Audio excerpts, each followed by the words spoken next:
All right, welcome back to the channel again, ladies and gentlemen. Thank y'all so much for coming over. Now, we knew this was coming. We knew this was about to happen. Got this video here. Says Diddy's defense team grills Cassie and reads her affectionate text with rapper. Now, look, I've been seeing a lot of videos. I even went on, the internet, and I was reading a lot of stuff, a lot of the back and forths. Uh, you know, as I said in my other video, this stuff is very, very, very explicit. It's really hard to say what I'm reading, I try my best to talk about this the the best way I can. But again, it's extremely difficult because your videos will get taken down, demonetized, all that stuff, all that. But I will say this is very, what's the word? Just in the comment sections, I talked about trolls and stuff like that. And then you have some people who believe, like, they still believe that she could have left. I don't think they understand the magnitude of the things that he was doing to her, the fear and all that. And I'll say it again.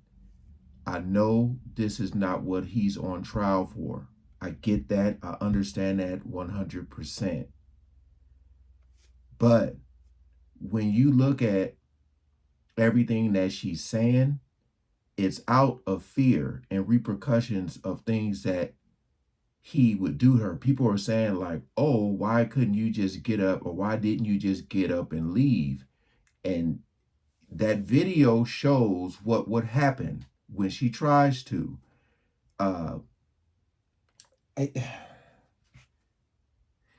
But I was reading some stuff and they were going in on her text messaging, showing how passionate and affectionate she was when she would text him back. She said at one point it was very, like, she saw a different side of him, that he could be loving or whatever. To me, y'all got to realize how young she was and how manipulation works. And that G word that starts with brooming. I don't even know if I could say it, but that's how it works. So she's young, and Diddy's saying all these nice things to her, making her feel good, making her feel loved. And then at some point, it took a dark turn. And I felt like she was in too deep and she could not get away because of all the stuff he was saying, threatening her. I'm going to watch this video here, and hopefully they can, we'll see how much they say, and how much I'll have to edit out. But again, I just want you guys to know that I am caught up with everything that's been coming out, because on the internet you can kind of find the back and forths. It's just it's impossible for me to read it to y'all. But I already knew they were going to go in on her. So we ain't going to waste no more time. Let's jump right into it. You loved Mr. Combs, correct? I did. You believed he loved you too. I did believe he loved me too. Messages Was started as a simple Q&A, turned contentious and X-rated as Diddy's lawyer cross-examined Cassie Ventura. At one point today, the 8.5-month pregnant Cassie grabbed her belly with both hands and asked for a break as explicit text messages about her freak-offs with Diddy were read aloud in open court. Now Diddy... And that's another thing too, man. Like, Cassie's husband, even though this is in the past, and I believe they brought up something where I think her and her husband were they weren't like exclusive, but they were dating.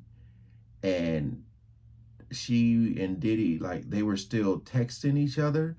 But like, I'm wondering also how he feels with all this stuff coming out. Like, how much of this did he know?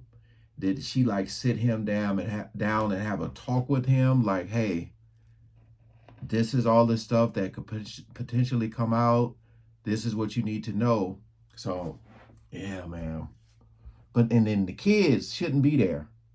The young kids, I'm saying. It's still crazy to me. Was intently looking at his attorneys as they questioned Cassie about their relationship and had her read some of their old text messages. Cassie confirmed she and Diddy made love. Go on to Cassie right here, guys. And she also testified about her decade-long relationship with the hip-hop mogul, which included this steamy TV commercial. Yeah, that right there, bro. And the magic happened. She read exchanges between the two where he called her baby girl and a queen, and she called him Pop Pop. Back in 2006, she had talked about talking with Diddy after he signed her to his record label. Baby, tell me if you like it. I was so nervous. But we sat down for about 2 hours, talked about my career and the future, and it was great. That right there, that's what they do. Career, future, sell you this dream, and you ain't even knowing what you have to do to go through it. I'm also wondering, like, the parents, because she was pretty young. I just wonder how much were the parents in her life as well. Because you know how they say, like, in the industry, like, a lot of times the parents kind of just give their kids to the industry, and then they just collect all the, all the money and stuff, and get all the nice cars and houses and all that stuff.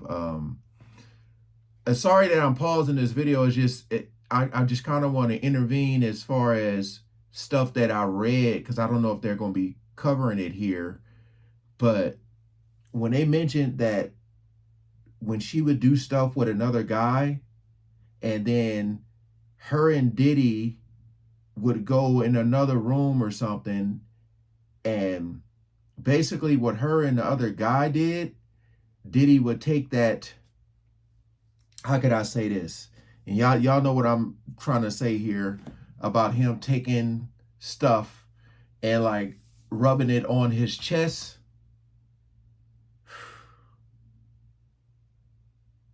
I just feel like all this stuff that she was talking about, how aggressive and violent he could get, I feel like that goes hand in hand with her not being able to leave. And I don't know how they're not looking at it this way, you know?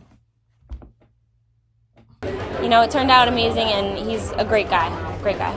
Today, she testified she once told her then boyfriend she couldn't wait until they had a baby of their own. He had 6 kids at the time. How's your dad holding up? Diddy's 3 sons were in court today, along with their 85-year-old grandmother, Janice. Diddy walked in today wearing a yellowish cream sweater, throwing them that heart symbol that he usually does when he walks in. But missing from court today were his 3 girls. Cassie's husband, Okay. Alex Fine, also came to support his wife. Britney Spears' name even came up in cross-examination. Diddy had brought the pop princess to Cassie's 21st birthday party in Las Vegas. And when asked what was Diddy addicted to, she said success. I'm here with Brian Buckmeyer, ABC News legal contributor, defense attorney, and host of Bad Rap, the case against Diddy. Now, we noticed that Diddy is looking at Cassie, or he's stealing glances at Cassie. Is she looking his way at all? Not at all. But she is very disciplined to never do that. And then, of course, when she walks out and comes out of the courtroom, she's maybe 5-6 feet away from him as she walks out of the well of the court, and never does her head turn, never does she glance. She clearly wants nothing to do with this man. This hasn't been a very expressive jury. What have you noticed so far on day 4? I think stoic would probably be the best way to describe them. They're clearly paying attention. Diddy is very attentive as well. You can see he's very involved in his defense. Every time an exhibit was displayed for Cassie to read, Sean Combs pulls his chair up, puts his glasses on, sits up, and is looking through the text messages. He's talking to the other attorneys. He's really participating in his own defense. And I think that's what makes it so interesting, because I think he's giving them the ammunition, the information as to how to cross-examine Cassie. Yesterday, prosecutors showed photos of Cassie with... And Cassie finally put a number on that lawsuit she settled in 24 hours with Diddy, back before he was charged. The amount? $20 million, Oh, explaining yeah. she decided to Yeah. testify because I can't carry this anymore. What's wrong is wrong. Cassie's lawyer, Douglas Wigder, called that testimony powerful and has now revealed Cassie is due, in his words, in the coming weeks, but is holding up strong as the trial continues. So think about that. Cassie got $20 million. Most people probably would have got that money, went away, and you're never going to see them. But she's like, especially I think when a lot of people start coming out, she said she probably felt like I need to be a voice because they may not believe these people. And she's like, I'm going to testify with my name. I'm not going to be doing this anonymously. So look, another part I had to trim out, and that I also read is that she was saying, I'm gonna just say allegedly, that Diddy did something to her that she didn't want, the R word. But then they were saying even after that she ended up seeing him again. It was like a time went by and they were cordial, they were cool, and they linked up with each other. And I think he came back to her place and did what he did to her on the floor.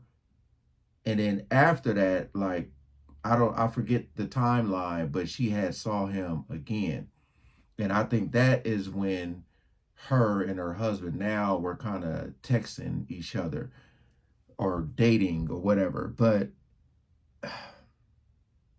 this is what happens when, especially at a young age, when all this stuff, when you're being manipulated, gaslighted, the G word, all that stuff. I just feel like a lot of people, that's why I said I know there's a lot of trolls, but for the people who out there are being serious and really commenting and saying like, she's not a victim, y'all crazy.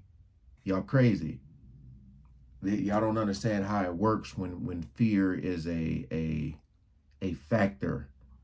But yeah, it's going to get crazier.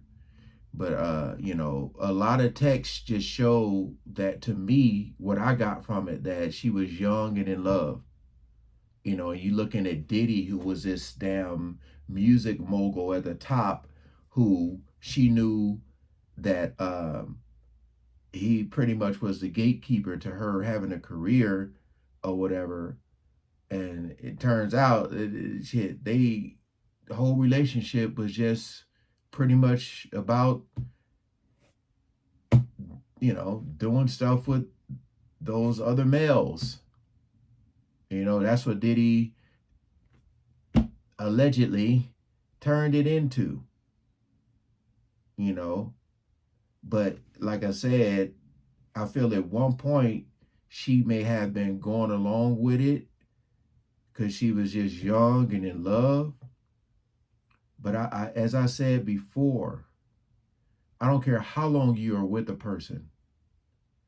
If they say no, and then when I say no, I'm talking about really mean no, and you go ahead and do things anyway, no, I don't care how long you've been with this person. Yeah. So this, we'll see. We'll see what else happens, man. But it was a lot, man. Again, I'm caught up with all those texts, all the messages, all the back and forths, all the stuff for him saying, I will reveal these videos, all that stuff. Just trying to cover this the best way I can. Appreciate y'all coming over. Peace out.